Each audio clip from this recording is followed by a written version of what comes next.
नमस्कार, मैं हूँ मधुश्री। आइए सुनते हैं रेडियो सिटी की पेशकश रामायण रहस्य।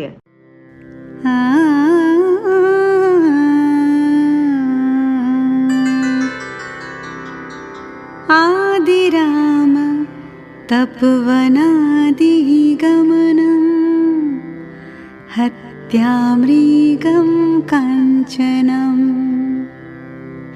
वैदेही हरणं जटायुमरणं सुग्रीव सम्भाषणं बालिनिर्दलं समुद्रतरणं लङ्कापुरी दाहनं पश्चाद् रावण कुम्भकर्ण हननम् इतवधि रामायणम्।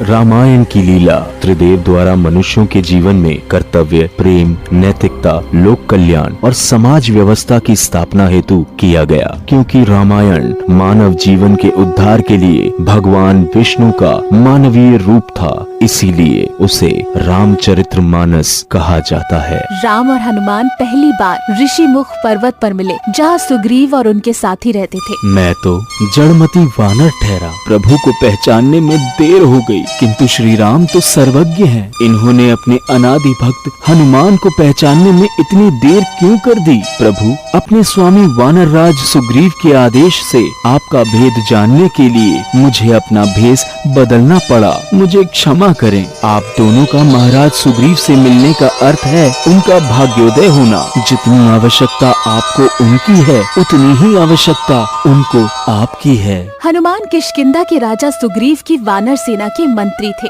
सुग्रीव के भाई बाली ने उनसे उनका राज्य छीन लिया था और उनकी पत्नी को भी बंदी बनाकर रखा था। जब सुग्रीव राजा राम से मिले तो वो दोनों मित्र बन गए। जब रावण पुष्पक विमान से माता सीता को ले जा रहा था, तब माता सीता ने निशानी के लिए अपने अलंकार फेंक दिए थे। वो अलंकार सुग्रीव की वानर सेना को मिला था। जब उन्होंने श्री राम को वो अलंकार दिखाए तो राम और लक्ष्मण की आंखों में आंसू आ गए। श्री राम ने बाली का वध करके सुग्रीव को किष्किंधा का राजा दोबारा बना दिया। सुग्रीव ने भी मित्रता निभाते हुए राम को वचन दिया कि वो और उनकी वानर सेना सीता माता को रावण के चंगुल से छुड़ाने में उनकी पूरी मदद करेगी। उसके बाद हनुमान, सुग्रीव, जामवंत और साथ ही पूरी वानर सेना ने मिलकर सुग्रीव की वानर सेना का नेतृत्व किया और चारों दिशाओं में अपनी सेना को भेजा। सभी दिशाओं में ढूंढने के बाद भी कुछ न मिलने पर ज्यादातर सेना वापस लौट आए। दक्षिण की तरफ हनुमान की एक सेना गई थी, जिसका नेतृत्व अंगद कर रहे थे। जब वे दक्षिण में समुद्री तट पर पहुँचे, तब वो भी उदास और निराश होकर विंध्य पर्वत पर इसके विषय में बात कर रहे थे। वहीं कोने में एक बड़ा सा पक्षी था, जिसका नाम था संपाति।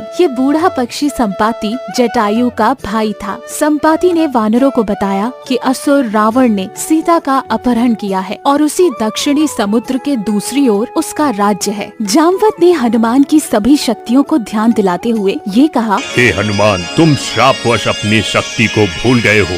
याद करो, देवताओं द्वारा दिए गए दिव्य तेज और अपरिमित बल तुम्हारे अंदर समाते नहीं थे और तुम अपने नटखटपन से ऋषि मुनियों को तंग किया करते थे। तब एक ऋषिवर ने तुम्हें एक श्राप दिया था और तुम अपनी शक्तियाँ भूल गए थे, जिसके बाद तुम्हारी माँ अंजना के आग्रह करने पर उस ऋषिवर ने कहा था कि सही समय आने पर तुम्हारी शक्तियाँ वापस आ जाएंगी और आज वो समय आ गया है।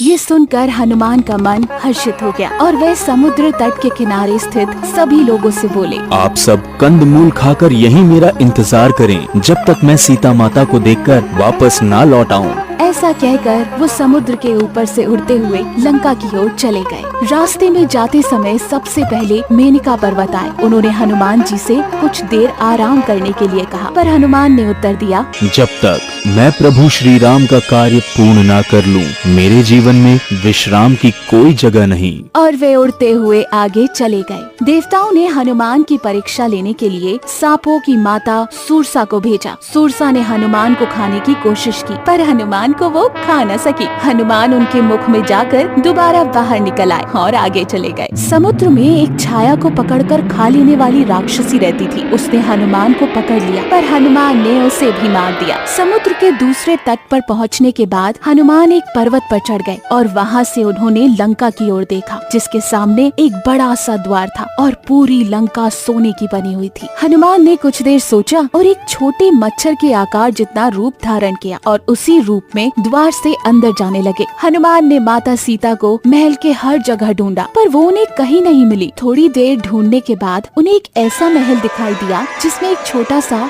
राम का मंदिर था और एक छोटा सा तुलसी का पौधा भी। हनुमान जी ये देखकर अचंभे में पड़ गए और उन्हें ये जानने की इच्छा हुई कि आखिर ऐसा कौन है जो इन असुरों के बीच श्री राम का भक्त है। ये जानने के लिए हनुमान ने एक ब्राह्मण का रूप धारण किया और उन्हें पुकारा। विभीषण अपने महल से बाहर निकले और जब उन्होंने हनुमान को देखा तो वो बोले, हे महापुरुष, आपको देखकर मेरे मन में अत्यंत सुख मिल रहा है। क्या आप स्वयं श्री राम हैं? आप कौन हैं? मैं रावण का भाई विभीषण हूँ। ये सुनकर हनुमान अपने असली रूप में आए और श्री रामचंद्र जी के विषय में सभी बातें विभीषण को बताई। विभीषण ने निवेदन किया, हे पवन पुत्र, मुझे एक बार श्री राम से मिलवा दो। जिस पर हनुमान ने उत्तर दिया, मैं प्रभु श्री राम जी से जरूर मिलवा दूंगा, परंतु पहले मुझे ये बताएं कि मैं जानकी माता से कैसे मिल सकता हूँ। अब सुनते हैं इंडिया के टॉप 10 माइथोलॉजिकल ऑथर्स में से एक नीलेश कुमार अग्रवाल जी को।